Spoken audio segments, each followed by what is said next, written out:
What's going on, everyone? It's Adam and Craig with Grandstand Golf, and the show. It's round 4 DFS Showdown targets for the 2020 Mayakoba Golf Classic.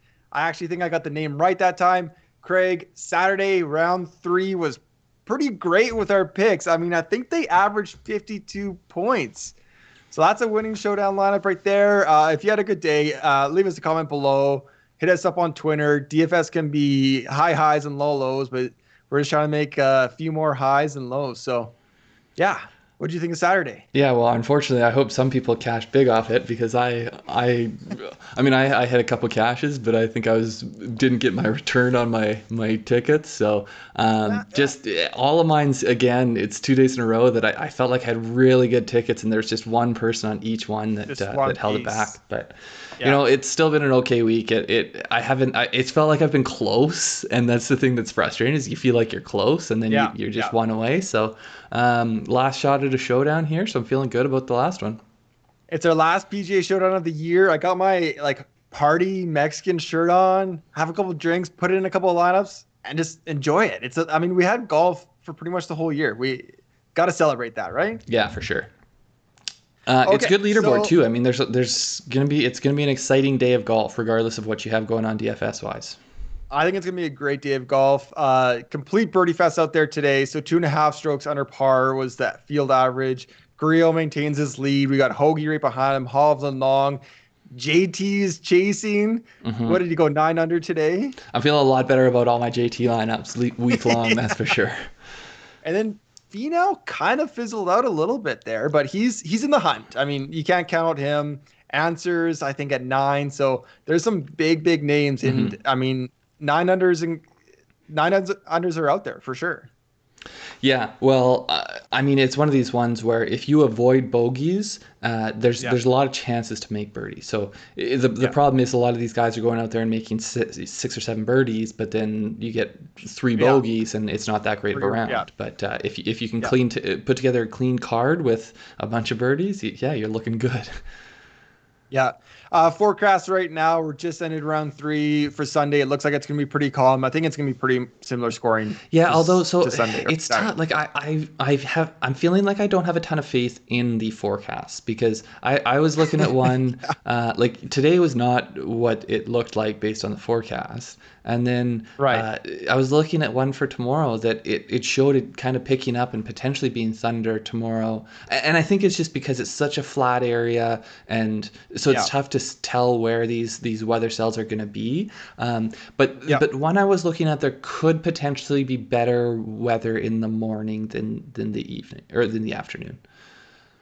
I mean, so I would say wherever you live, if it's late at night, the last time you're going to see the weather, or early morning, take a look at it. Maybe you want to do an AM stack. Maybe you want to do a PM, or go a little bit that way. It is starting inside out now. So I think, for example, Kirk is in the first tee time. So that's what I was going to say. If you are looking for contrarian plays, oftentimes you get huge ownership stacking on all the guys that are in the top 5 or 10. Sure. So if you're looking for contrarian plays, maybe look at guys who, I think it's -6 and -7 are going to be the guys who are going out first. So if the weather does pick up, that's a good place to have guys out. So speaking of Sunday, we do have the Draftkings bonus points.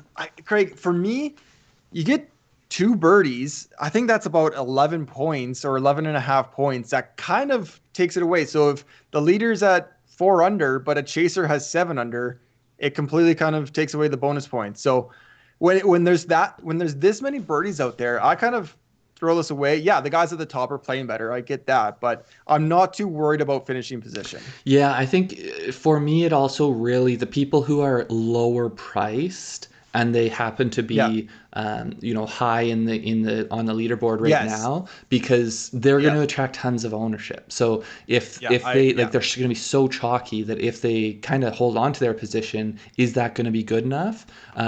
Whereas maybe like a JT, say, or the guys who are expensive and up on the leaderboard, their ownership, like, people aren't going to be able to just plug them in, because that means you have to compromise elsewhere. So there's a bunch of different strategies, but I agree, compared to these courses where it's going to be around even, the bonus points make up a smaller portion of the overall scores.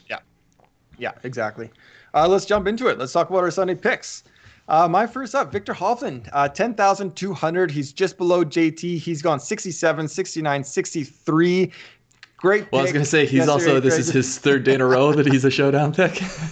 Yeah, one from me to you, back to me. I'm taking him. He's 14 under right now, 1 eagle, 18 birdies, 6 bogeys. He's first in greens in regulation, 87%. Just absolutely absurd with his approach play right now. But the thing I really like, he's improved his putts per green in regulation each day. So there's a couple guys up here. You know, I'm still high on Answer, who I talked about for a couple days now. He's still bogey free, but I feel like in this pack, I guess I'll just say it. I think Hovland. I'm picking Hovland as my winner. So if I think Hovland's going to win, I think he's going to go low. I like where he's at in the leaderboard right now. So he's my pick. Yeah, I like it. I think he will attract ownership, but if he goes out there and wins it, then it doesn't really matter if he's at 30 or 40% ownership. And I don't think he'll creep up to 40. It's tough to tell. But regardless, I love his game right now. If I'm going to be cheering for him as well. So yeah, exactly. As a golf fan, I like it. As someone who has him in a few tournament longs, I like it. Yeah. My first one here, Brendon Todd comes in at 9,000 on DraftKings. So a bit of a discount there. He has gone 67, 69, 67. So he's minus 10 overall, which I want to say that's in the tied for 11th group. Right. 16 birdies, 4 bogeys, 1 double. So Brendon Todd, what kind of golfer is he? This is a perfect course for him. We know that going into this tournament. Yeah. So far, he's ranked number 1 in driving accuracy. It's not a tie for 1. He's out there by himself. He's tied for 12th in GIR. So he's doing exactly what you need to do to play well on this course. His scrambling actually hasn't been as good as we would think from Brendon Todd. So that's the one thing where maybe, okay, so if he can do a little bit better job getting up and down, eliminate some of those bogeys from the card, he could potentially go even lower. But then the last thing for me, so you look at his 3 rounds so far this year and his 4 rounds last year, he's got 7 straight rounds in the 60s, and his average is 66.7. So he's a good course fit. He has a good feel for this course, and his ball striking has shown that so far. So I don't think his ownership's going to get crazy. So to me, it just seems like I don't think so either. A bit of a safe play that has potential upside. Yeah, absolutely has upside. I'm kind of surprised you picked him. I wasn't expecting to see him here in your picks.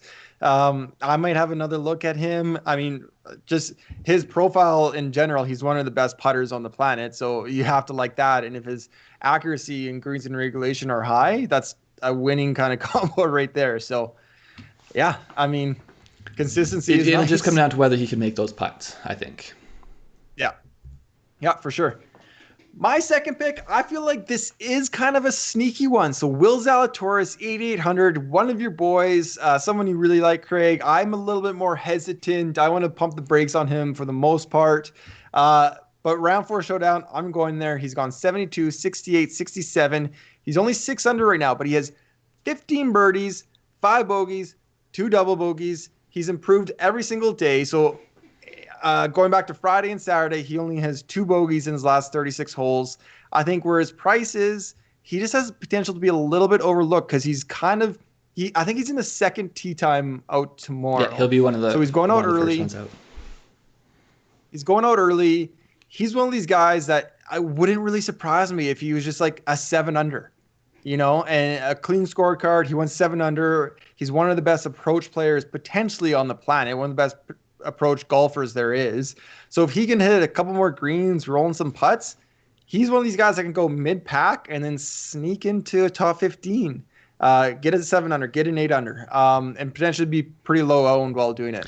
Yeah, I mean, Will Zalatoris, to me, he's just in that caliber of player where just his average round is a little bit better than everyone else. So it just seems like, if he starts out of the gates well, then he continues well. If he doesn't, he still continues to move up the leaderboard throughout the tournament. So it just kind of feels like I don't think he's going to sneak into the top 10 unless he really goes out there and does something crazy. But I really think his finishing position is going to be higher than where he is right now. So, how far he shoots up the leaderboard, we don't know, but I think he will move up the leaderboard. I also just think it's interesting. I feel like he's playing with a lot of pressure lately, trying to get his temporary membership. He doesn't have it now. He's not really in contention. What does that mean for Zalatoris? Does he just fire away at pins? And if he's dialed in, is that just, birdie streaks? I don't know. I'm kind of interested. It's an unknown territory. So interestingly, he actually, I had mentioned it when we did a Bryson video that he had worked with, I can't remember the name. I want to say maybe Scott Fawcett. But he actually had caddied for Will Zalatoris when he was an amateur. And he had gotten him into the system where you're more aggressive off the tee and you're conservative into greens, unless they're really pins you can go at. So I think apparently Zalatoris was an overly aggressive player earlier in his amateur career, and it's really been a process of him becoming more strategic that has helped him become a much better golfer. Interesting. So I don't know that's now like 5 years ago probably, but it'll be interesting over the next, this is less so for tomorrow, but over the next few years, whether that does continue or if he, as he kind of feels like he has a bit more of an edge, he starts to get more aggressive again. Yeah, exactly. Okay, my next one here, Corey Connors, 8,500, which just seems like a really good price for Connors. Another frequent guest on the Showdown another list. frequent pick here. He's got 71, 66, 68. He's at -8, 18 birdies, 10 bogeys. His ball striking's good. He's tied for 23rd in greens and regulation. He's tied for 14th in driving accuracy. And his scoring, these bogeys, he's tied for 66th in scrambling. So he's not necessarily getting up and down. The other thing that I really liked when I was looking through his stats, both his driving accuracy and his greens and regulation have improved each day. So that's what you want to see. Yes, he shot better in round 2 than round 3, but that likely he just missed a couple putts today compared to Friday. For sure. Finally, he's tied for second in birdies made. So I think you had mentioned this earlier in the week about him, or if not him, someone else, but you love it when you see people making birdies. He's made 15 birdies in the last 2 rounds. So if you're averaging 7.5 birdies, all you have to do is avoid a couple bogeys and you're going to shoot a good score. Well, that's what I said yesterday. With those amount of birdies, it's a safe Showdown floor, and he kind of proved exactly that today. He didn't have the best round, but his Showdown score is so high because he goes up 6 points and then goes minus a little bit, and then up 6 and then minus a little bit. And then if he does eliminate those, then it's the same thing we said about Hovland yesterday. Eliminate the bad things, and they're making so many shots that you just have to really cut the errors. I don't think you're going to get a bogey-free round from him, but I think you're not going to get a birdie-free round either. You're going to get some birdies. Hopefully you get the birdie streak too. Yeah, exactly. My third and final pick, Doug Ghim, 6,500 on DraftKings. He hasn't had the best tournament. He's in the weekend, so he's a good sleeper, but he hasn't had the best tournament. He's gone 71, 69, 71, 11 birdies, 9 bogeys. Basically, this is what it comes down to. His tournament price coming in was 7,400. His round 4 Showdown price is 6,500.